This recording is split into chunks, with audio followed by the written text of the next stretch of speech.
Hi, my name is Lauren, and I'm doing the summary for Johnston Chapter 9. The chapter starts with an introduction that is a case study describing a student with learning disabilities who has aggressive behavior. It explains that the parents are making the behavior worse by not expecting wanted behaviors. And so instead, they give in to the behavior, making it worse in order to avoid the aggressive outbursts.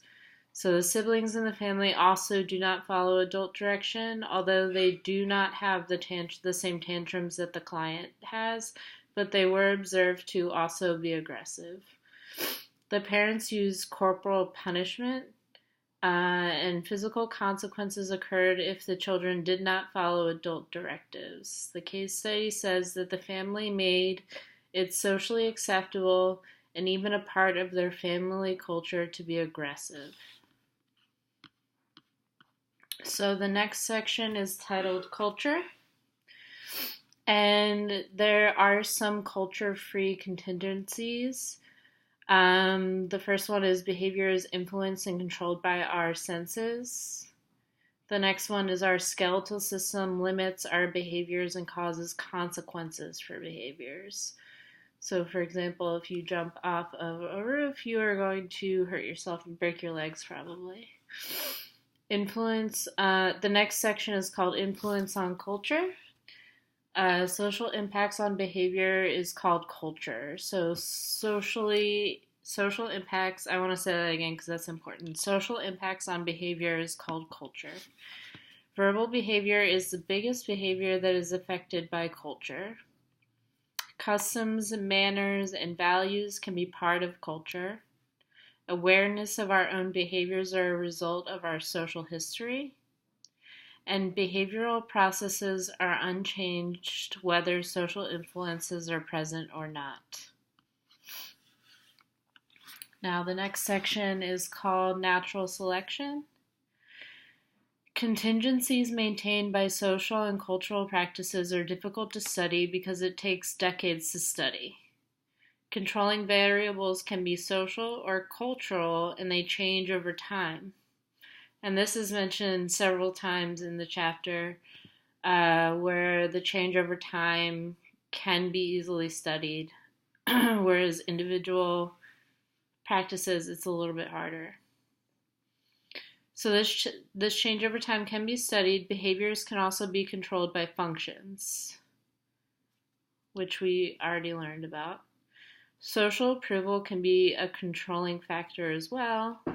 Cultural practices are transmitted from one person to another, and imitation is another way that we adapt to social circumstances.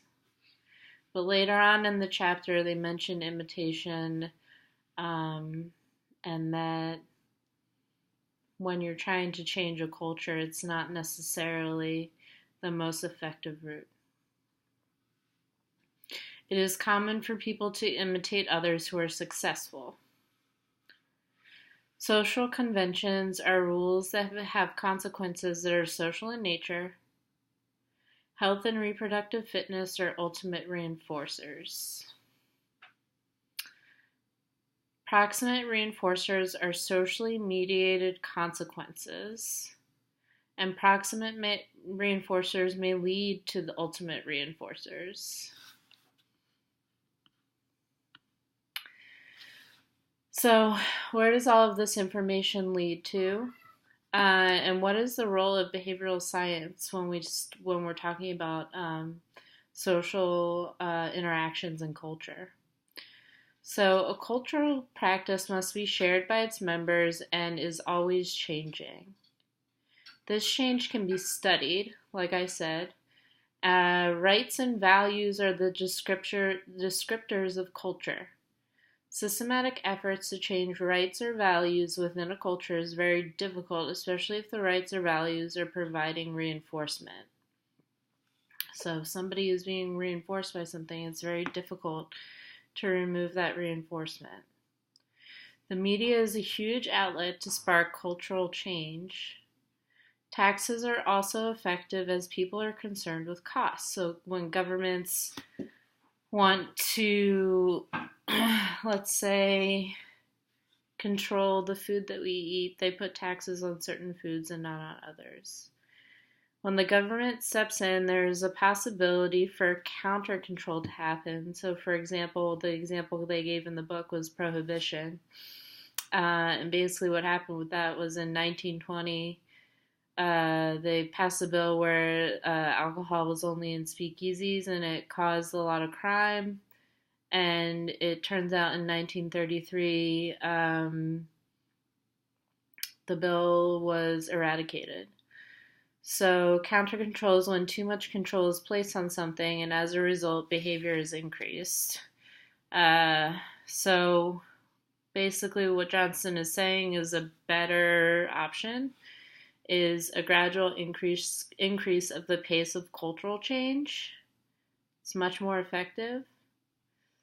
Once restrictions go in place after a cultural change has occurred, there's little pushback. So first you want the cultural change to occur, and then you can put restrictions in place, and then you'll have more success. And excuse me. The last section is cultural engineering. Culture is not linked to geographical locations or linguistic similarities. Cultures can include family, work, friends, and so forth. So our behavior changes when we're in the presence of these different social groups. Behavior within these different cultures can come from your previous experiences. Culture groups can pass on their rights and values. But how does one orchestrate change within one of these smaller cultures? So we already talked about government, but how do you orchestrate change in one of these smaller cultures? In order for practices to be maintained, they must benefit the members of the culture. They must be reinforcing. Changing practices through example does not always work. So, like imitation was mentioned earlier, it doesn't always work in these cultures. We need to look at contingencies of the practice to determine if they are contrived or natural. And so contrived contingencies require maintenance, whereas natural contingencies do not. Natural contingencies have the most success to benefit the members of the culture over time. Important natural contingencies are social. So, for example, they give the example of in the workplace, if you make the natural contingency social, people are more likely to do it. If there's a single benefit, the practice may not be maintained. So there needs to be multiple benefits to the practice in order for it to be maintained. So, in summary of the cultural engineering, natural contingency is important, and multiple benefits to the practice is very important for this to be maintained and become an actual practice of the culture, which in effect would be handed down to people to come for many years.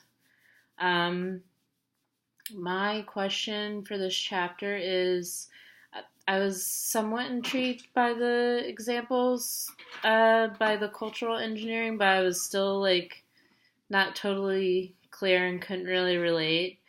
So my question is, what is an example of cultural engineering not given in the reading? Thanks for listening.